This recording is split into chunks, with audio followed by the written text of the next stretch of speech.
اعوذ باللہ من الشیطان الرجیم بسم اللہ الرحمن الرحیم السلام علیکم ورحمۃ اللہ وبرکاتہ۔ ابراہیم علیہ السلام کو سزا کیسے دی گئی؟ خداوند کریم کی ان پر کیا کرم نوازی ہوئی؟ آپ علیہ السلام نے بابل سے ہجرت کیوں کی؟ آپ کا نکاح کب اور کہاں ہوا؟ خداوند کریم نے آپ کو اولاد کی نعمت سے کب نوازا؟ جاننے کے لیے ویڈیو کو آخر تک ضرور دیکھیں۔ نمرود نے اراکین سلطنت سے مشورہ کیا اور یہ طے پایا کہ حضرت ابراہیم علیہ السلام کو آگ میں جلا دیا جائے، جس پر سب نے اتفاق کیا۔ مختلف اقوال کے مطابق حضرت ابراہیم علیہ السلام 7 سال قید خانہ میں رہے اور ادھر باطل پرست آگ کو جلانے اور اس کے سلسلہ میں انتظامات میں لگے رہے۔ انہوں نے ایک احاطہ کی 4 دیواری کی بنیاد رکھی۔ یہ جگہ ایک پہاڑی کے درمیان میں تھی جس کی بلندی 60 گز تھی۔ اس پہاڑ پر ایک منادی ندا دیتا تھا کہ نمرود کے حکم کے مطابق ہر شخص آگ کے لیے ایندھن مہیا کرے، اور جو مرد عورت بڑا چھوٹا اس حکم سے سرتابی کرے گا اس کو بھی ابراہیم علیہ السلام کے ساتھ آگ میں ڈال دیا جائے گا۔ قصہ مختصر یہ کہ 40 یا اس سے بھی زیادہ دن ایندھن جمع کیا جاتا رہا۔ حضرت ابراہیم علیہ السلام کو جلانے کے لیے تقریباً 12 میل میں لکڑیاں جمع کی گئیں جن کی بلندی اس پہاڑ کے مطابق تھی۔ آخرکار انہوں نے اس ڈھیر میں آگ لگائی جس کے شعلے اتنے بلند ہوئے کہ وہ ملک شام میں نظر آتے تھے، اور یہ آگ موجودہ شہر کوفہ میں جلائی گئی تھی۔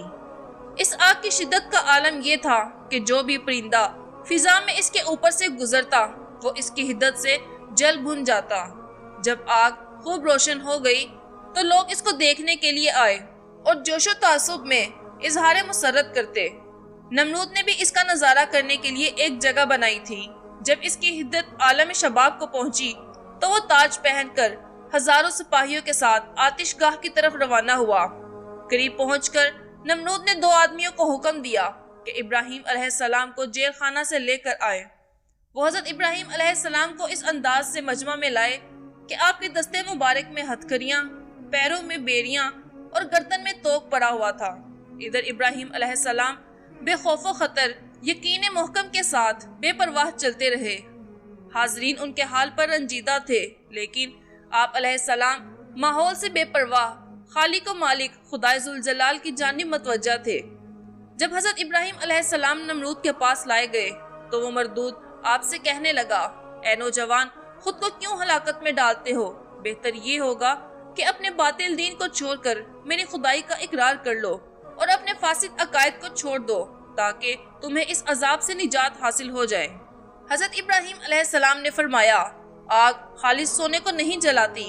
ادھر انہیں یہ فکر لاحق ہونے لگی کہ آگ کے قریب تو کوئی نہیں جا سکتا، پھر ابراہیم علیہ السلام کو اس میں کیسے ڈالا جائے۔ اس وقت شیطان لعین انسانی شکل میں بزرگانہ لباس ملبوس کیے نمرود کی خدمت میں حاضر ہوا۔ نمرود نے اس سے دریافت کیا کہ تم کون ہو؟ کہنے لگا، میں 20 سال سے تمہارا خدمت گزار ہوں اور اب جنگل میں تمہارے لیے دعائیں کرتا ہوں۔ مجھے یہ معلوم ہوا کہ تمہاری رعیت میں ایک جادوگر نے تمہارے دین میں فتنہ گری شروع کر دی ہے جس کے جلانے کا تم نے انتظام کیا ہے، اور اب اس کو آگ میں ڈالنے کا کوئی طریقہ سمجھ نہیں آ رہا، لہٰذا میں اس سلسلے میں تمہاری مدد کرنے کے لیے حاضر ہوا ہوں۔ نمرود اس بات سے بہت خوش ہوا۔ ابلیس نے اپنی سعادت مندی کے دور میں دوزخ میں منجیک دیکھی تھی اور اس کو بنانے کا طریقہ بھی معلوم تھا۔ اس کے لیے سامان اکٹھا کیا اور منجیک بنانے میں مصروف ہو گیا۔ جب منجیک تیار ہو گئی تو اس میں ایک پتھر کو رکھ کر آگ میں پھینکا گیا۔ اس منظر کو دیکھ کر تمام حاضرین نے داد دی۔ اس کے بعد حضرت ابراہیم علیہ السلام کو منجیک کی گوپن میں رکھ دیا گیا۔ آپ علیہ السلام بے پرواہ خدا کے ذکر میں مصروف تھے۔ اس وقت ساکنان 7 آسمان و زمین، بحر و بر اس خلیل خدا جل جلالہ کے رنج میں آہ و بقا میں مبتلا ہوئے اور بارگاہ الہی میں التجا کرنے لگے، اے باری تعالیٰ، خطہ زمین پر یہی تیرا نام لیوا ہے جو تیری ذات اقدس سے تعلق رکھتا ہے۔ کیا تو گوارا فرماتا ہے کہ تیرے نافرمان بندے ان پر ظلم و ستم کریں، اور اگر تیری اجازت ہو تو ہم اس نیک بندہ کی مدد کریں؟ باری تعالیٰ نے فرمایا، اگر وہ تمہاری طرف رجوع ہوں تو تم مدد کر سکتے ہو۔ اسی وقت حضرت ابراہیم علیہ السلام کے پاس ایک فرشتہ حاضر ہوا اور عرض کی، اے اللہ کے نبی، میں ہوا کا فرشتہ ہوں، اگر آپ اجازت فرمائیں تو میں ان پر ہوا مسلط کر دوں، جس طرح قوم عاد پر ہوا کا عذاب مسلط کیا گیا تھا۔ یہ سب نیست و نابود ہو جائیں گے اور اس آگ کے دہکتے ہوئے کوئلوں کو منتشر کر دوں۔ دوسرے فرشتے نے آ کر عرض کی کہ میں پانی پر متعین ہوں، اگر آپ فرمائیں تو میں اس آگ کو سرد کر کے ان لوگوں کو غرق کر دوں۔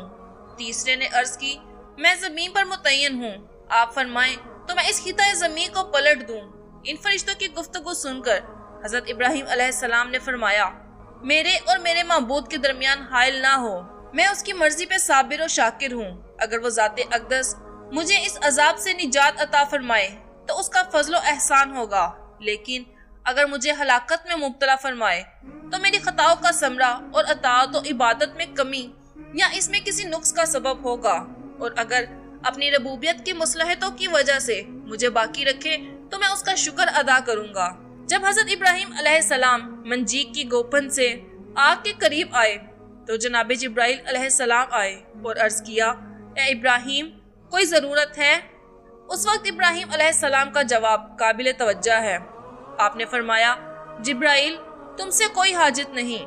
جبریل نے یہ سن کر کہا جس سے حاجت رکھتے ہیں تو اسے طلب کیوں نہیں فرماتے، کیونکہ اس سے زیادہ مصیبت کا وقت اور ہولناک مقام کون سا ہوگا۔ اس وقت ابراہیم علیہ السلام نے فرمایا اس خالق کو میرے حال کا علم ہے اور وہ میرے سوال سے بے نیاز ہے۔ جب ابراہیم علیہ السلام نے صرف مالک و مختار کو تمام امور سپرد کر دیے تو اس رب ذوالجلال نے آگ کو حکم فرمایا اے آگ ابراہیم کے لیے سلامتی کے ساتھ ٹھنڈی ہو جا۔ خداوند کریم کے حکم سے وہ دہکتی ہوئی آگ ابراہیم علیہ السلام کے لیے گل و گلزار بن گئی۔ جب لوگوں نے ابراہیم علیہ السلام کی یہ شان و شوکت اور نصرت الہی کو دیکھا تو ایک جماعت آپ پر ایمان لے آئی اور دولت ایمان سے مشرف ہوئی۔ اسی دن سارا خاتون جو حضرت ابراہیم علیہ السلام کی چچا سات بہن تھی مشرف با اسلام ہوئی، اور اسی دن حضرت لوط علیہ السلام نے حضرت ابراہیم علیہ السلام کی نبوت اور رسالت کی تصدیق فرمائی۔ نمرود کے ماننے والوں میں سے ایک جماعت کے ایمان لانے سے حضرت ابراہیم علیہ السلام کے قلب مبارک کو اطمینان ہوا۔ جب حضرت ابراہیم علیہ السلام سلامتی کے ساتھ نمرود کی لگائی ہوئی آگ سے باہر تشریف لائے تو یہ معجزہ زبان زد و عام ہو گیا اور ملت ابراہیمی روز بروز بڑھنے لگی۔ یہ دیکھ کر نمرود بہت پریشان ہوا۔ اس نے ایک دن حضرت ابراہیم علیہ السلام کو تنہائی میں بلا کر کہا کہ اس واقعہ اور تمہارے دین کی روز بروز بڑھتی ترقی سے میرا ملکی نظام تباہ ہو رہا ہے، میری سلطنت کی بنیادیں ہل رہی ہیں، لہٰذا اپنے ساتھیوں کو لے کر میری مملکت سے باہر چلے جاؤ، کیونکہ تمہارے عقیدہ کے مطابق تمہارا خدا ہر جگہ تمہارا حامی و ناصر ہوگا۔ اس کے بعد حضرت ابراہیم علیہ السلام اپنے ساتھیوں کو لے کر سرزمین بابل سے ہجرت کر کے ملک شام کی طرف روانہ ہو گئے۔ حضرت سارا اور حضرت لوط علیہ السلام بھی آپ کے ساتھ تھے۔ ابھی ایک منزل سفر طے کیا تھا کہ ابراہیم علیہ السلام کو حکم ربی ہوا کہ سارا کو اپنے نکاح میں لاؤ، اور یہی حضرت ابراہیم کی طرف پہلی وحی تھی۔ کہا جاتا ہے حضرت سارا نہایت حسین و جمیل تھی۔ جب آپ حران پہنچے آپ کی عمر 48 سال تھی۔ آپ نے چند دن یہاں قیام کیا، پھر وہاں سے مصر روانہ ہوئے۔ اس زمانہ میں مصر کا حاکم بہت ظالم تھا، اس کے ظلم و ستم سے رعایا عاجز اور مصائب کا شکار تھی۔ اس نے ملک میں اعلان کر رکھا تھا کہ تمام عورتیں شادی کے وقت اس کے پاس پیش ہوں اور اس کے بعد وہ شوہر کے پاس جا سکتی تھی۔ اگر کوئی عورت اس کو پسند آ جاتی تو وہ اسے اپنے لیے روک لیتا تھا۔ اس کی یہ خباثت اس حال کو پہنچ چکی تھی کہ اس نے شہر کے راستوں پر اپنے سپاہی مقرر کر رکھے تھے کہ اگر کوئی حسین عورت آ جائے تو اس کو پکڑ کر لے آئیں۔ جب حضرت ابراہیم علیہ السلام مصر کے قریب پہنچے تو حضرت لوط علیہ السلام نے سدوم کے مقام پر قیام فرمایا اور اپنے چچا سے علیحدہ ہو گئے۔ یہیں آپ منصب نبوت پر فائز ہوئے اور اس علاقہ کے لوگوں کی ہدایت کا فرض آپ کے سپرد کیا گیا۔ جب حضرت ابراہیم علیہ السلام کو بادشاہ کی حرکات اور شاہی سپاہیوں کی اطلاع ملی تو انہوں نے ایک صندوق تیار کرایا اور اس میں حضرت سارا علیہ السلام کو بٹھا کر مصر کی جانب روانہ ہو گئے۔ جب مصر کے قریب پہنچے تو قافلہ کے سامان کی تلاشی لینے والے اہلکاروں نے حضرت ابراہیم علیہ السلام کے سامان کی تلاشی لیتے وقت صندوق کے بارے میں دریافت کیا۔ حضرت ابراہیم علیہ السلام نے مختلف باتوں سے انہیں ٹالنا چاہا، لیکن انہوں نے ایک نہ مانی۔ انہوں نے صندوق کھلوایا۔ جب ان کی نظر حضرت سارہ علیہ السلام پر پڑی تو ان کے حسن و جمال سے ان کی آنکھیں خیرہ ہو گئیں اور وہ ان کا حسن و جمال دیکھ کر مبہوت ہو گئے۔ انہوں نے جا کر تمام واقعہ بادشاہ سے بیان کیا۔ اس نے حضرت ابراہیم علیہ السلام اور حضرت سارہ علیہ السلام کو شاہی محل بلوایا اور حضرت ابراہیم علیہ السلام سے معلوم کیا کہ اس خاتون سے آپ کا کیا رشتہ ہے۔ ابراہیم علیہ السلام نے مصلحتاً کہا کہ یہ میری بہن ہے اور نیت یہ کہ دینی اعتبار سے واقعی بہن ہی ہوتی ہیں۔ بادشاہ نے ان کا جواب سن کر کہا کہ ان کو میری تحویل میں دے دو، میں تمہیں کثیر مال و دولت دوں گا۔ حضرت ابراہیم علیہ السلام نے فرمایا ان کی شادی ان کے والد کی اجازت پر موقوف ہے۔ جب بادشاہ حضرت ابراہیم علیہ السلام کے جواب سے مایوس ہو گیا تو اس نے حضرت سارہ علیہ السلام پر دست درازی کرنی چاہی۔ ادھر اس با عصمت خاتون نے دعا فرمائی، اے خالق و مالک، مجھے اس جابر و ظالم اور بدکار کی دست برد سے محفوظ فرما۔ ادھر ان کی زبان سے یہ الفاظ نکلے، ادھر بارگاہ الہی میں مستجاب ہوئے۔ جیسے ہی اس ظالم نے جناب سارہ علیہ السلام کی جانب ہاتھ بڑھائے، اس کے ہاتھ شل ہو گئے، بینائی جاتی رہی، جسم پر لرزہ طاری ہو گیا اور اس کا حال خراب ہو گیا۔ تب اس نے حضرت سارہ علیہ السلام سے حالات معلوم کیے تو انہوں نے تمام حقیقت بادشاہ کے گوشے گزار کی۔ سب سن کر بادشاہ نے حضرت سارہ علیہ السلام سے کہا کہ تم اپنے پروردگار سے دعا کرو کہ مجھے اس مصیبت سے نجات عطا فرمائے، ہاتھ اور آنکھیں ٹھیک ہو جائیں، میں تمہاری طرف سے بے نیاز ہوتا ہوں۔ جناب سارہ علیہ السلام نے دعا کے لیے ہاتھ اٹھائے تو اس کی حالت ٹھیک ہو گئی، لیکن اس بد باطن نے پھر اسی حرکت کا ارتکاب کیا، پھر اس کے ہاتھ شل اور آنکھیں بے نور ہو گئیں۔ اس طرح 3 مرتبہ ہوا۔ آخرکار مجبور ہو کر اس نے حضرت سارہ علیہ السلام کا خیال دل سے نکال دیا اور ان کا احترام اس کے دل میں جاگزیں ہو گیا۔ پھر اس نے ایک نہایت حسین و جمیل کنیز آپ کی خدمت میں پیش کی اور کہا یہ تمہاری دعا کا صلہ ہے۔ اسی مناسبت سے وہ کنیز ہاجرہ کے نام سے موسوم ہو گئی۔ حضرت ابو سعید رضی اللہ عنہ فرماتے ہیں کہ رسول صلی اللہ علیہ وآلہ وسلم نے فرمایا حضرت ابراہیم علیہ السلام نے خلاف واقعہ 3 باتیں اللہ کے دین کا دفاع کرتے ہوئے کہی تھیں۔ ایک، جب لوگ ان کو بت خانہ لے جانے کے لیے آئے تو انہوں نے کہا میں بیمار ہوں۔ دوسرا، جب بتوں کو توڑ کر کلہارا ان کے بڑے کے کندھے پر رکھا اور کہا یہ کام ان کے بڑے کا ہے۔ اور تیسرا، جب بادشاہ نے آپ کی بیوی کے ساتھ برا ارادہ کیا تو انہوں نے کہا یہ میری بہن ہے۔ اس سے ان کا مقصد دینی بہن تھا۔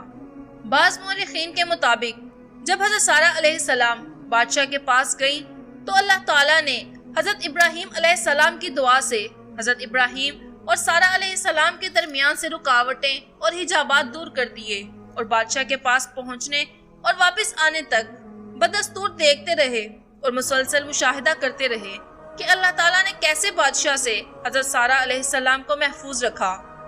اللہ تعالیٰ نے یہ انتظام اس لیے کیا کہ حضرت ابراہیم علیہ السلام کا دل زیادہ مطمئن اور پاکیزہ رہے۔ اس کے بعد حضرت ابراہیم علیہ السلام مصر کے علاقہ سے ارض مقدس کی طرف تشریف لے گئے جہاں آپ پہلے رہائش پذیر تھے۔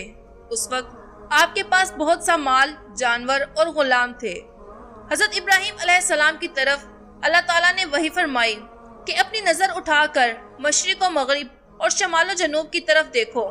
پھر اللہ تعالیٰ نے انہیں خوشخبری سنائی کہ یہ تمام زمین میں تجھے اور تیرے بعد تیری اولاد کو دیتا رہوں گا اور تیری اولاد کو بہت زیادہ بڑھاؤں گا، حتیٰ کہ وہ ریت کے ذروں کے مطابق ہو جائے گی۔ ارض مقدس پر 20 سال گزرنے کے بعد حضرت سارہ علیہ السلام نے حضرت ابراہیم علیہ السلام سے کہا کہ اللہ تعالیٰ نے مجھے اولاد سے محروم رکھا ہے، اور حضرت سارہ علیہ السلام نے اپنی کنیز حضرت ہاجرہ ابراہیم علیہ السلام کو ہبہ کر دی۔ حضرت ابراہیم علیہ السلام نے اپنے رب کریم سے پاکیزہ اولاد کا سوال کیا۔ اللہ نے انہیں اس کی خوشخبری سنائی۔ حضرت ہاجرہ رضی اللہ عنہ حاملہ ہو گئیں۔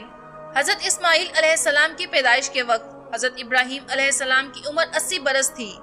حضرت ابراہیم علیہ السلام نے سجدہ شکر ادا کیا۔ اللہ تعالیٰ نے فرمایا کہ اسماعیل کے بارے میں نے تیری دعا کو قبول فرمایا، میں نے اس کو بابرکت بنایا اور اس کی اولاد کو بہت بڑھاؤں گا۔